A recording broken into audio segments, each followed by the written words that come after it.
Salut à toutes et à tous. Vous saviez qu'on peut réduire l'impact environnemental des gros cargos qui traversent les océans juste en optimisant leur trajet? Comment? En profitant des vagues et des courants océaniques. Et pour ça, on peut s'appuyer sur des prévisions de la mer ultra précises obtenues grâce à des modèles numériques. Mais d'abord, il faut s'assurer que ces modèles reflètent bien l'état actuel de l'océan. Allez, venez, on va rencontrer Eric et Arthur, deux mathématiciens qui vont tout nous expliquer.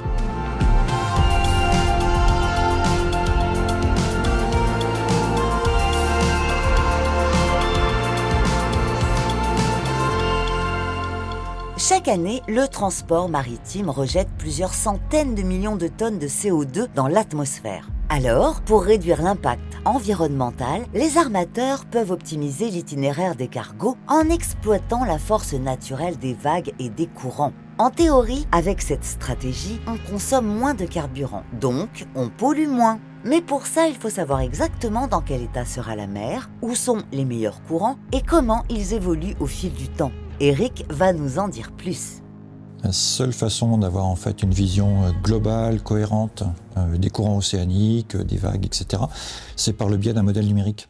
Comme pour les modèles météo qui vont nous donner un état absolument partout, à chaque instant, pour les jours ou les semaines qui viennent. Ces modèles numériques qui vont nous permettre de faire des prévisions. Et pour les océans, typiquement, on va faire des prévisions sur les 2 à 3 semaines qui viennent. Si je prends l'exemple du Gulf Stream, c'est un des courants les plus puissants au monde.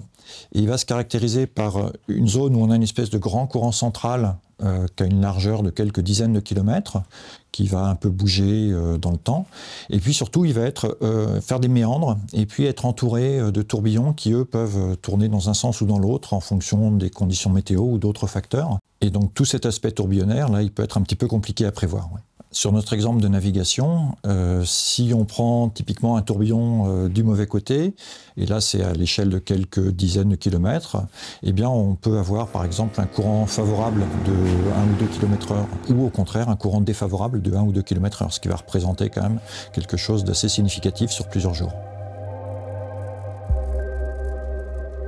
Alors Eric, pour obtenir des prévisions fiables, on imagine qu'il suffit de lancer le modèle et puis d'attendre qu'il nous donne le résultat. Mais j'imagine que c'est plus compliqué que ça, non? Oui, c'est un petit peu plus compliqué que ça, parce qu'en fait, là, il te manque un élément clé, c'est l'état du modèle à partir duquel tu vas démarrer ta simulation. L'état du modèle, c'est quoi? C'est une sorte de photo à un instant donné de l'océan? Oui, c'est exactement ça. Ce sont les valeurs de la température, de la salinité, de la pression, les vitesses des courants, en des points régulièrement espacés, tous les 5 ou 10 km par exemple, et puis à différentes profondeurs. Un peu comme les pixels d'une photo en 3D, si tu veux. Ok. Et pourquoi c'est si important de définir l'état du modèle avant de lancer une simulation? Imagine que tu veux prévoir les courants océaniques pour les 15 jours qui viennent et tu fais 2 simulations.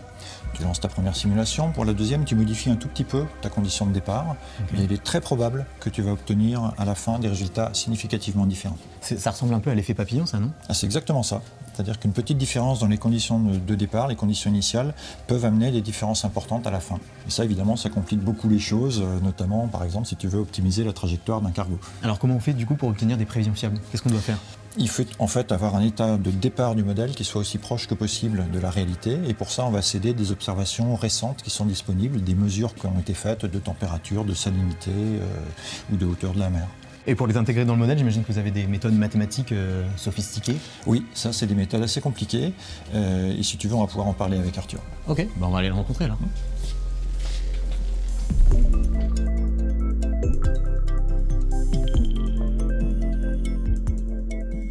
Voici Arthur, il est mathématicien et spécialiste de l'initialisation des modèles numériques. Il va nous expliquer cette méthode qui permet de remettre à l'heure les pendules des modèles.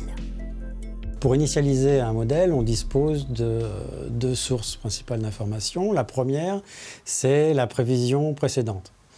Donc on a notre modèle qui tourne depuis un bon moment et qui a fourni des prévisions et qui était ajusté à l'état réel régulièrement. Et donc c'est le mieux qu'on ait pour l'instant de l'état de l'océan.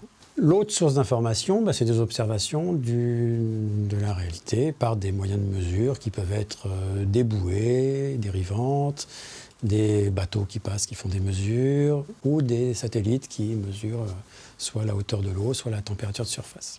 Donc l'initialisation, c'est l'art de combiner ces 2 sources d'information entre elles. Alors, en pratique, comment on fait? On se place un petit peu dans le passé et on fait tourner notre modèle. On a une évolution de l'océan sur les quelques jours ou quelques semaines précédentes et on peut comparer cet océan simulé avec les observations sur la même période de temps. Et pour chaque observation, on va mesurer la différence entre l'équivalent produit par le modèle et l'observation. On a donc un nombre en centimètres. On s'est trompé de 10 cm à cet endroit-là, de 5 à celui-là, de 3 degrés ici, tant de salinité à cet endroit-là, etc. Mais seulement ça ne suffit pas. En clair, on manque d'observations réelles pour remettre notre modèle sur la bonne voie. Si on se base uniquement sur les observations disponibles, on risque d'apporter des corrections qui n'auraient aucun sens dans la réalité, comme augmenter la hauteur de la mer de 2 mètres à un endroit très précis. C'est totalement irréel. Et si on ne s'en tient qu'à ça, une fois qu'on démarre le modèle, ces corrections risquent de disparaître ou pire encore, de créer des perturbations ailleurs. Donc, on utilise la simulation précédente pour lisser les corrections et les rendre plus cohérentes. Cette source d'information, elle est importante parce que c'est une simulation issue du modèle, donc elle a une cohérence physique. Autrement dit, elle est fidèle à une possible réalité, elle suit les règles physiques de l'océan, donc elle ne va pas créer de bazar. À la fin de ce processus, on dispose d'un nouvel état comme point de départ pour simuler l'évolution future et donc avoir une prévision.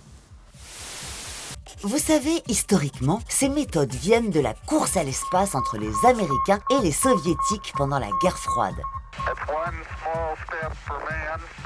À cette époque, il fallait corriger la trajectoire des fusées grâce à la mesure de différents paramètres, comme on corrige la trajectoire des modèles aujourd'hui. La méthode d'initialisation s'est aussi perfectionnée avec l'arrivée des satellites dans les années 80 et la multiplication des flotteurs dérivants.